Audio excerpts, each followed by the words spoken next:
Thank you.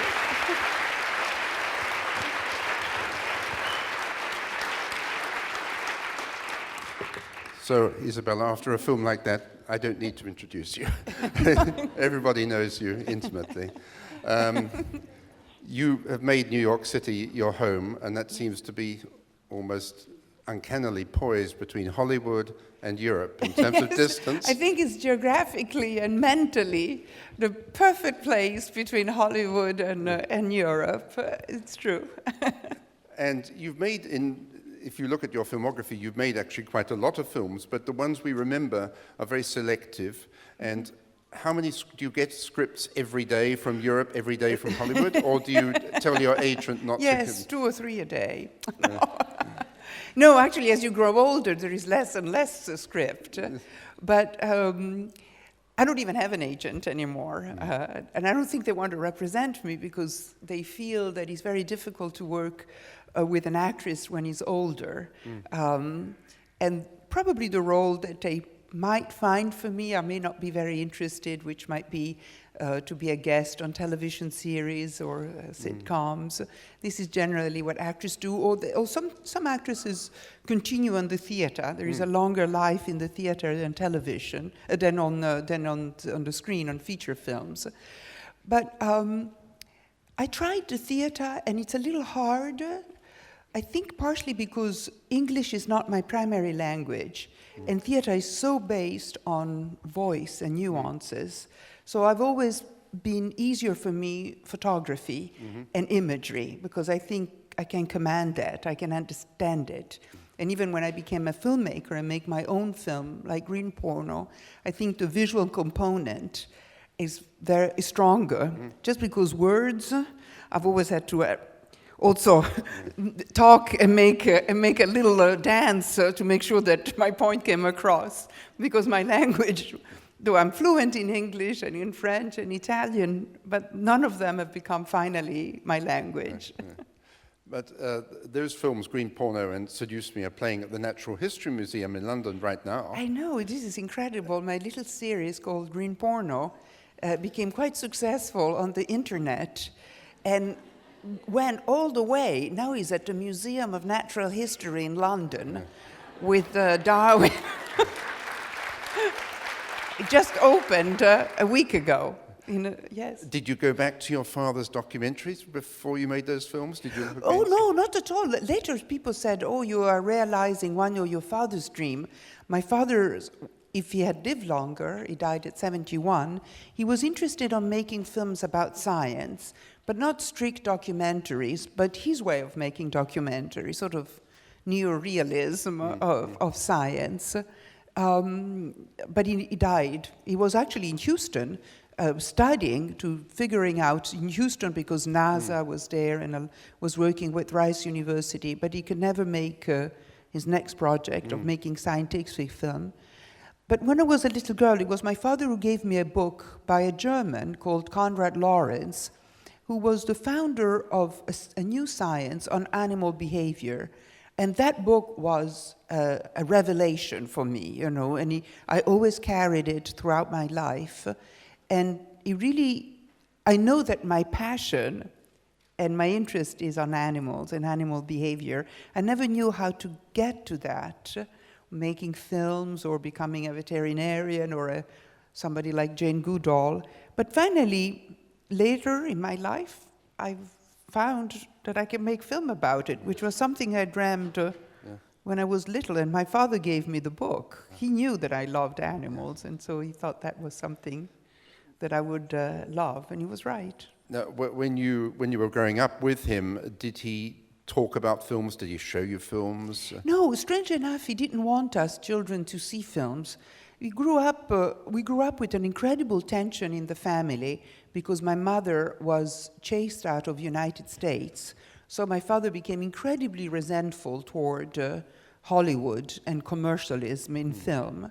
And I think it was much clearer than today what is a commercial film versus an artistic film. Nowadays, independent films are also done by the studios and television.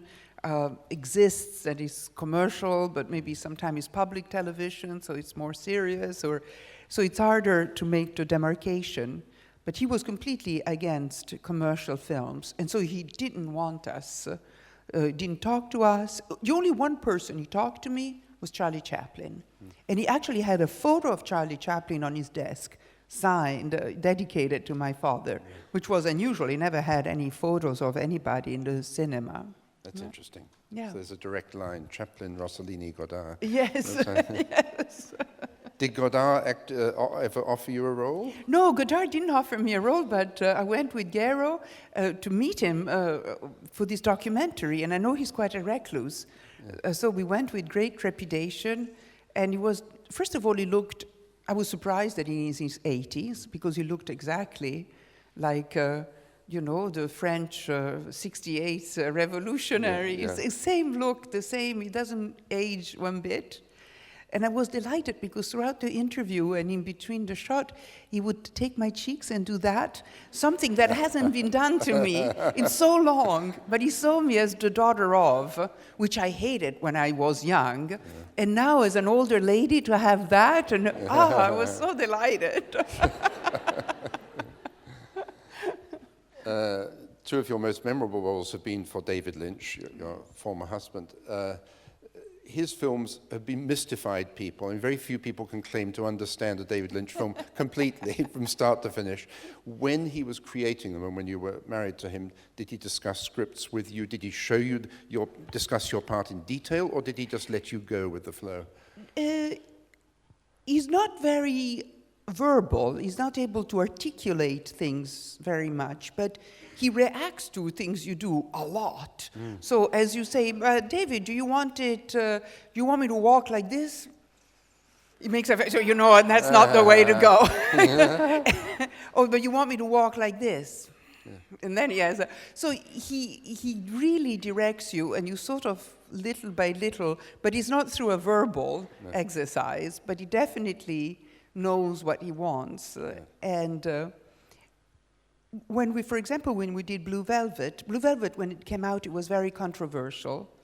And mostly because of the nudity, the violence, the ambiguity of the film, which was horrible, tense, sadomasochism, mystery, narrative not completely straight. But David doesn't like straight narrative. You don't have to understand his film. He doesn't want you to understand. Because he says, and he's right, he says, do you understand life? He has a point. So he wants to capture that. Yeah. And as does Peter Greenaway, another director you've worked with, in Tulslooper Suitcases. Yes. I don't even think the film was shown, but I really loved working with Peter Greenaway. I think the most eccentric filmmaker, beside Guy Maddin, who is here in the audience, with whom we have collaborated a lot, is Peter Greenaway, David Lynch. Both interested in art, too, in painting. Very interested in art, very interesting. Yes, especially Peter Greenaway. Because I think David's inspiration is the mysterious. He also is very much into meditation. So I think he's very much into understanding things beyond our normal five senses. He feels atmospheres, and the film translates. Peter, I think, has an incredible understanding of painting, and his films come from paintings and what he sees in paintings. And in fact, I would like to go to a museum with him, and wouldn't it be great to go with Peter Greenaway to a museum and have him comment on what he sees? Well, often he does during the Venice Festival. He will create some painting or recreate various versions of it. I saw this latest one that he had done on Leonardo da Vinci on The Last Supper. Yes. He came to New York. Wonderful. I love the same thing with Guy. They don't limit themselves to filmmaking, not because it's a limit. Maybe it's the first love, his film, but Guy is interested on mixing theater and film.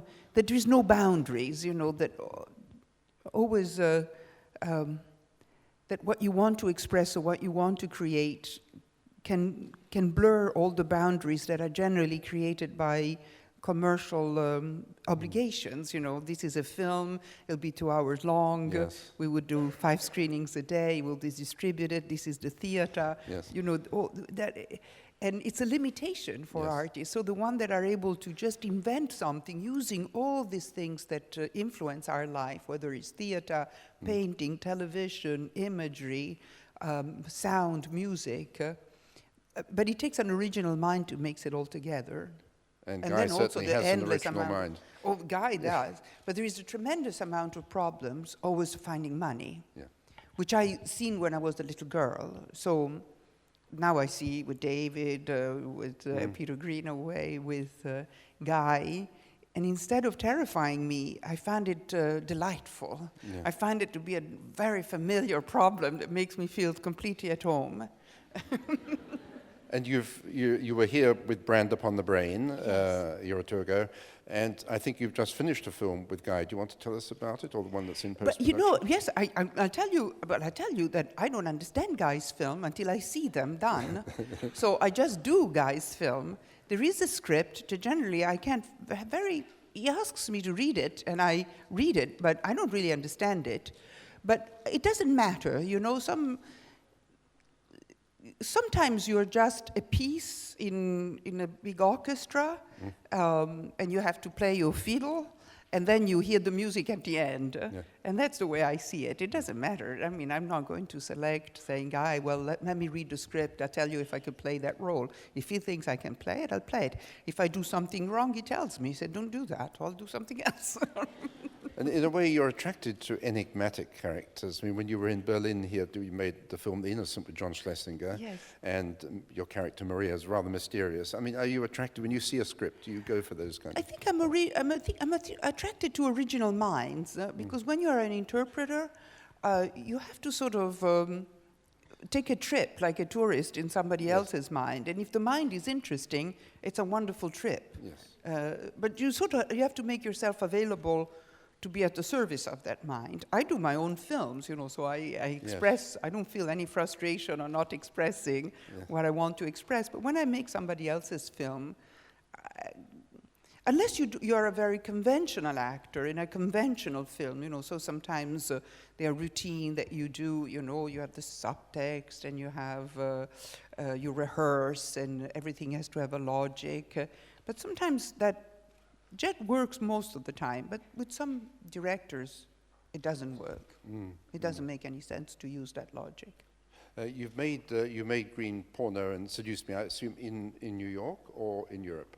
No, I made them in New York. I filmed them in a studio in Brooklyn, and Sundance is financing me, the big company by Robert Redford. He's a wonderful man, and he has supported me, but supported a lot of Redford too in his own way, though he is so known as a Hollywood superstar who made the best Hollywood big films, and yet he's very, very determined for diversity in film. So he thinks it's very important to have independent artistic film, not as a fight toward studio, but just as, otherwise he's afraid that the voices will be narrowing it down to a trickle, that you have to experiment because it's the voice and the diversity that will that will keep the industry alive. So he's very committed to that American way of everybody has a voice. It's important that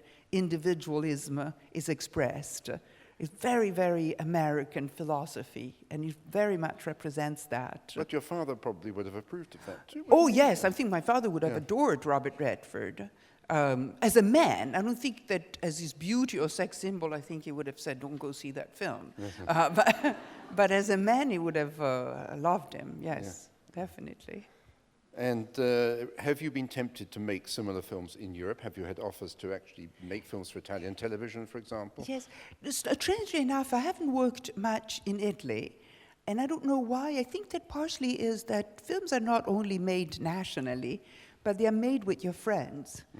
And the fact that I lived in New York created my own friends in America. And so I ended up working with David Lynch and then Friends of David, or Guy probably thought of me after seeing Blue Velvet, and so hired me in his film. Now we have collaborated in several films. So, and I think I came out of that circle. I did one film. I only did 2 Italian films, in my entire career, and I played a very small role in a film that came out this year, The Solitude of Prime Numbers. And I have now made this year 2 French films.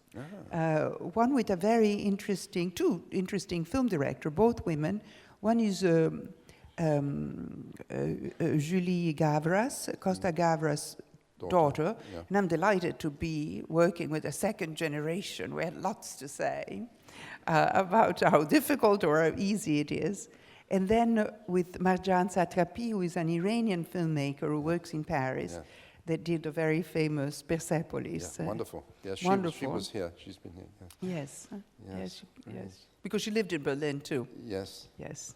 And we shot the film in Berlin, so I was here this summer too. And was it difficult to? Have you ever had, as an actress, obviously no problems in Hollywood, but in terms of trying to get a feature film off the ground, as a woman, did you ever encounter this rather macho attitude towards female directors? I don't think I really had a Hollywood career, because I can't think of any Hollywood studio films that I've done, but maybe 1 or 2. I think I started late. As an actress, I became an actress in my 30s, and so by the time you need about 7, 8 years to establish. By then, I was too old for Hollywood. I already was 40, so that was it. And I had an accent, and though some accents are accepted, now we have Penelope Cruz, who has a big career, but still I think is a Spanish accent, and America has a second language, Spanish. I don't know still how open it is. I wondered, that would be one of the questions that I would have liked to ask my mother if it was alive, was the Hollywood that she was when she went in the late 30s, a Hollywood that was more open to European, as they were escaping Europe during the war. And was it more, I think it was somewhat more open then. They spoke that funny language they called Mid-Atlantic, that was no British, no American. Look at Cary Grant, that language. And the audience accepted that. Nowadays, the audience, they want to have an accent that is authentic, that comes from a neighborhood or a city. Otherwise, they say, what is it? But then the Hollywood Mid-Atlantic is an accepted language. It didn't exist. She had the most successful career of any European actress, I think, who came to Hollywood at that time. Yes. But she really was immediately accepted, and I suppose Hitchcock helped a lot, and then films like Gaslight, and there were films during the war which were big successes. Yes. Until she fell in love with your father, she was a top box office stars, and Casablanca is probably the single most popular Hollywood film of all time, and she's in it. Yes, and that incredible stellar career that she had was only built in 9-10 years that she was in Hollywood. It's an incredible career, and she's also mostly remembered for those films, though she has worked with Ingmar Bergman, and there is a retrospective of Ingmar Bergman, and the film that she's done with my mom called Autumn Sonata, and then she made many films in Europe with Renoir, with my father's, but I think she's mostly remembered for the Hollywood films. Yes. Well, we always like to open it up for questions because I'm sure many people want to ask you. We have a limited time schedule. We also have a system here, if anyone's coming for the first time, of microphones. So please wait for a mic to reach you, otherwise your voice will not be recorded forever. And who's going to ask the first question? We have people on either side with mics. So anybody wants to ask the first question to Isabella Rossellini? I can't see. I'm looking up. No one jump in. Any questions? Any answers? No. There's someone right at the back by the camera there. Can we get a mic to the back of the hall, please? Okay. Have you got one? They're right by the camera in the middle. That's right. Hello. Hi. I admire a lot your career. Still, I want to ask you if you have any regrets in your life. I don't know, in your acting career, in your achievements. Yes. There are regrets. I mean, one is right now, for example, I am president of the jury, and I've been asked to be in juries before, and I said, no, I have to be with my children because I have 2 children, and I will not go to festival or juries until my children are grown up. And because already I was traveling so much as an actress or as a model, I didn't want to leave them for another 2 weeks, which is very long for children. And I'm learning so much. I didn't realize that being in the jury is the best school, you know. I should have done it because I would have been a better filmmaker or even a better actress. But I didn't know that there was this aspect of learning that I'm experiencing these days. So I should have gone to accepted more film juries. There are regrets. I think the biggest one is always this tension between family and work, which I think is a torment for every woman that works. I have a feeling that though our generation was able to enter into the men's world, you know, we have as many doctors, women as men, or as many lawyers. Probably filmmakers are entering now. You know, this year I worked with Guy, but I think he was the only man. Everybody else was a woman filmmaker. So it's, you know, becoming, but I don't think that the women's world has entered into the business world. There is still no acceptance of the children, the expectation that you work, that you finished your job, that you are working extra hours.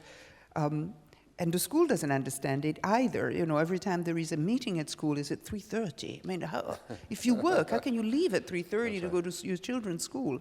So that world has to, I think women integrated in the men's world, but it's the men's world that has to integrate it in the traditional women's world. That's the next step, because that has been the biggest conflict.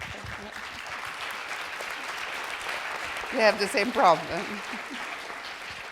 Another question?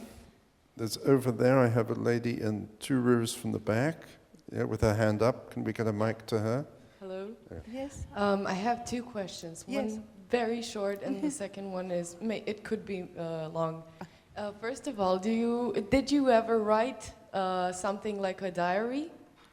No, I don't. I sometimes try to write a diary, and then I forget about it. And I found one the other day of a period, and it was actually useful. I thought, oh, interesting. And it was funny, too. I thought, oh, because I went there to destroy it. I went there to clean it, and I said, I better destroy. I'm getting old. I don't want people to find letters or diaries or something that I don't want to go public. But actually, it was kind of very funny, and so I kept it. But no, generally, I write, but I don't write a diary. And that was my second question. Do you write, and are you thinking about maybe writing and directing something by your own in the next few years? Yes, the first film that I wrote was My Dad is 100 Years Old, but a guy directed it. Because I thought that he would marry so well. Guy makes this black and white film. They look like silent movie. They look like they're going to disintegrate. This is the last screening of their film. You know, they look like... And I thought that he would marry very well with the feeling I wanted to express of death and the fact that my father's film were forgotten, and he was forgotten, and how anxious I was about it. And so it was the first collaboration where I wrote and interpreted. I was an actress in the film, but Guy directed it. And actually, it's Guy that gave me the courage to direct myself, and his producer, Jody Shapiro, because they make things very simple. I was very intimidated about crews. And you have a crew where there is 100 people, big men, lots of men, and you have to tell them what to do. And, you know, I'm always told that be a good girl, obey. So I didn't know how to take that role of a director. But when I saw their crews, that are made sometimes of 10 people, friends, everybody collaborating, any mistake is laughed and is remedies. There is the lightness, and that gave me the key to become a director. It was the lightness of the production, something that I can handle. And then that's what gave me the courage to make Green Porno. And now I directed a 45 minutes film called Animals Distract Me.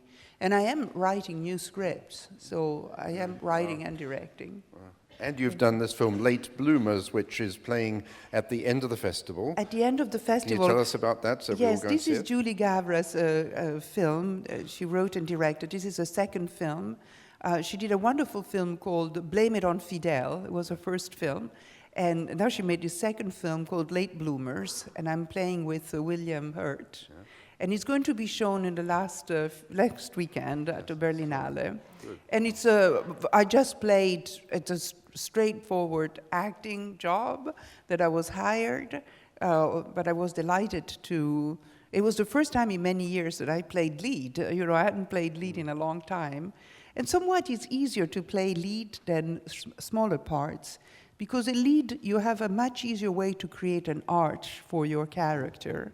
Sometimes when you have a small role, you have very, very few beats to create a complete persona that you have to interpret, and you really have to hit it right. But when you have the lead and you say, oh, I played that scene so heavy, but my character has to have sense of humor, so you maybe have another scene where you can play that other aspect. So there's many ways to give a lot of facet. But when you play a supporting role, you have lesser scenes, so you have to be more precise. You have very, very precise stroke. Yes. So somehow it's harder. Plus, you're very shy. You know, you're coming into a crew who has maybe worked together for 3 months. They are like family, and you might be there for 4 or 5 days. And you never know when you're going to appear in the film. And you never know. And sometimes it's cut the part. You go see the film, right. No you. That's right. Another question? I have somebody in the 4th row here. All right, okay, somebody's already beat you to it. Up there. Up here. Right, okay. Go ahead. Okay. Often we have images of a movie we keep in our mind all the life. There is one movie with your mother, a few words, who made history. In German, the words are, schau mir in die Augen, Kleines. In English, it was a little bit different. Did you talk with your mother often about those words? Well, I don't know what they were in English, because I don't speak German. Look in my eyes. I don't know. Is it Casablanca? Which film was it? Casablanca, yes, of course. Here is looking at you, kid. Here is looking at you, yeah. Here's looking from Casablanca. From Casablanca. Okay. My mother was very surprised. She went to see, once she was asked to go to Harvard University, and they show Casablanca, and she went to see she wanted to see how Casablanca would affect the young people. You know, she might have gone in the 70s or 80s, but it was 30, 40 years after the film. And she was completely surprised because the audience recited the lines like a little bit Rocky Horror Show, you know, that happening. So she didn't know how to react to it. She was very surprised because Casablanca, I think, was rediscovered after the war in the late 60s, 70s, a revival of Humphrey Bogart and his trench coat and his cigarette and his way of talking. And so the young people loved that character, and they looked at Casablanca as a happening, you know, where they would answer back to the screen. And play it against Sam, and Woody Allen. And round out the usual suspect and all this famous line. No, so she was completely taken back, and she didn't know how to read it. You know, was it good or was it bad? And she was also surprised that Casablanca, which was very successful when it came out, became such a memorable film. You know, when the Library of Congress decided to extend to cinema and select films that were going to be kept as preserved as an expression of American culture. The first one was Gone with the Wind, and the second one, or maybe was Citizen Kane, but the second one was Casablanca, right. And she was so honored and so surprised, you know. I mean, I think Humphrey Bogart was the only American. I mean, even the director was an American, wasn't he an Hungarian? So it was all this. That's right. Yes, she was Hungarian yes. originally. But she was delighted. But sometimes, I think both my father and my mother, they had, you know, my father had Open City and my mother had Casablanca, and they were delighted. But sometimes they felt also that my father felt that the neorealistic film were very successful at the beginning of his career, and everybody was nostalgic of that cinema, and he could not experiment and go on because people were disappointed. They wanted him to do that film. And the same thing for my mom. You know, sometimes she felt, I always have to do a sort of very romantic Casablanca, otherwise people are disappointed. So sometimes they felt that, I mean, you know, 80% they were honored and delighted, and 20% they felt, sometimes this success, it gives you a little, yes, you know, a barrier, yes. Well, we have time for one more question, so matter of lottery, actually. One more question from the nosebleeding seats, maybe. Yes, yes. Are there any films on this festival that you already liked a good deal? How can you want me to say it? I am the president of the jury. I cannot say it. Yeah, well, I only seen 7 films out of the 16 that we have to judge, so I cannot say it. Okay, then what did you learn from them? Because you said it's a good learning. You know, I think it was an incredible, the director of the festival chose film. I really appreciated all of them. They have an incredible integrity. They're done by great artists, and each one has a very strong, different style. So you can't say, you know, I like a film that is, you know, entertaining, I understand the story, because he has that, but he has other things, he has so many styles, it's almost going into a museum and going to abstract art, expressionism, impressionism, surrealism, an example of all. So it's so enriching, and I'm loving the experience.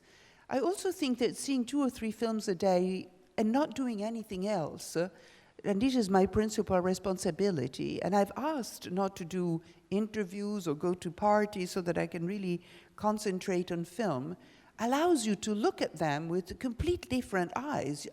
You see so much in that, so much, you dedicate so much attention that when you buy the ticket and you sit and you have a day on your shoulders that make you in a good mood or tired, and you expect a film to relax you or maybe doesn't and you don't like it, when you're like this, you know, it's like a tabula rasa. I sit there and say, okay, talk to me.